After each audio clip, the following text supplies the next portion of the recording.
भगवत गीता का पहला अध्याय अर्जुन विषाद योग। आज हम इसी पर थोड़ी गहराई से बात कर रहे हैं, जो भी सामग्री हमारे पास है उसके आधार पर।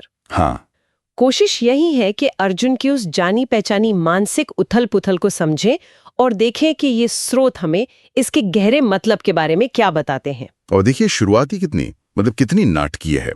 धृतराष्ट्र का वो पहला सवाल संजय से हाँ, कि कुरुक्षेत्र की धर्म भूमि पर जो इकट्ठा हुए हैं मेरे पुत्र और पांडु के पुत्र, उन्होंने क्या किया? मेरे पुत्र। जी, मामा का।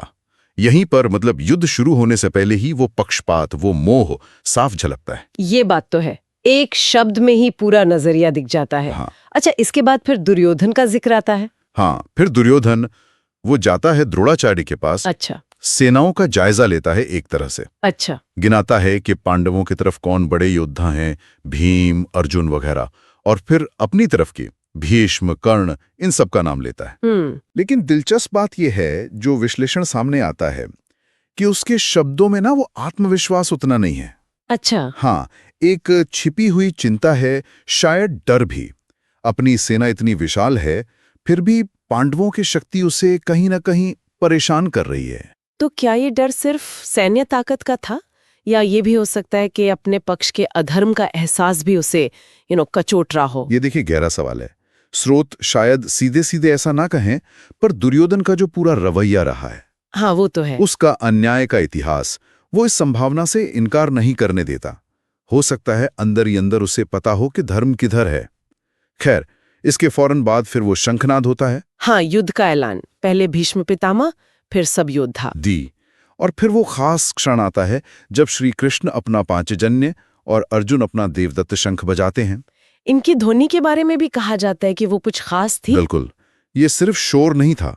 विवरण कहते हैं कि इनकी गूंज ऐसी थी जैसे जैसे धर्म की विजय की घोषणा हो रही हो। वाह! ये महज एक युद्ध का बिगुल नहीं, उससे कहीं ज्यादा था। और बस यहीं से कहानी पूरी तरह अर्जुन पर फोकस हो जाती है। हाँ, वो कहते हैं कृष्ण से कि रथ को दोनों सेनाओं के बीच ले चलिए। जी, कहते हैं जरा देखूं तो सही लड़ना किससे है मुझे। और कृष्ण रथ ले जाकर खड़ा कर देते हैं, ठीक भीष्म और द्रोण के सामने। बिल्कुल, गुरुओं और पितामह के सामने। बिल्कुल।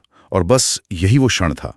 जैसे ही अर्जुन ने अपने प्रियजनों को, गुरुओं को, भाइयों को सामने दुश्मन खेमे में देखा, उनका मन एकदम विचलित हो गया। और फिर वो शारीरिक लक्षण दिखने लगता है। हाँ, वो विषाद की शुरुआत। शरीर कांपने लगता है, मुंह सूख जाता है, रोए खड़े हो जाते हैं, और यहाँ तक कि वो विश्व प्रसिद्ध धनुष गांडीव वो भी हाथ से छूटने लगता है। जी, ये दिखाता है कि अंदर द्वंद्व कितना गहरा था। फिर वो युद्ध न करने के लिए तर्क देना शुरू करते हैं।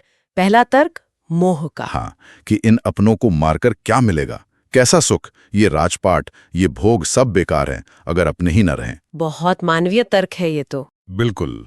फिर दूसरा तर्क वो देते हैं कुल धर्म के नाश का, कि युद्ध हुआ तो कुल नष्ट हो जाएगा, जो सनातन कुल धर्म है वो मिट जाएंगे।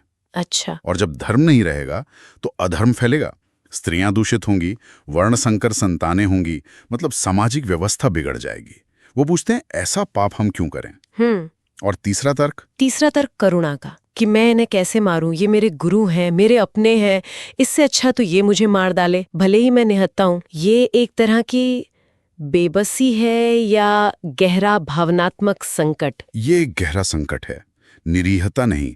और अंत में पूरी तरह टूटकर, शोक में डूबकर वो कहते हैं कृष्ण से, हे गोविंद, मैं युद्ध नहीं करूंगा। जी, और अपने हथियार रखकर रथ के पिछले भाग में बैठ जाते हैं। तो इस पहले अध्याय का सार क्यों निकलता है? ये सिर्फ अर्जुन के दुख की कहानी तो नहीं लगती? नहीं, बिल्कुल नहीं।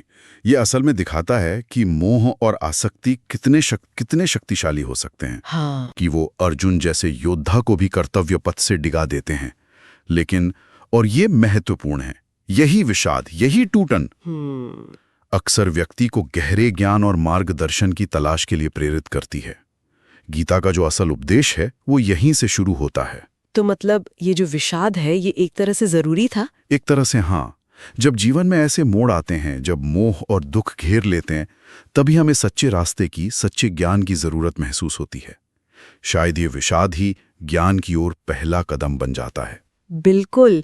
और शायद सोचने के लिए एक बात ये भी है कि कैसे हमारे निजी रिश्ते, हमारा लगाव, हाँ, अक्सर जिंदगी के बड़े फैसलों में सही और गलत के बीच का फर्क धुंधला कर देते हैं।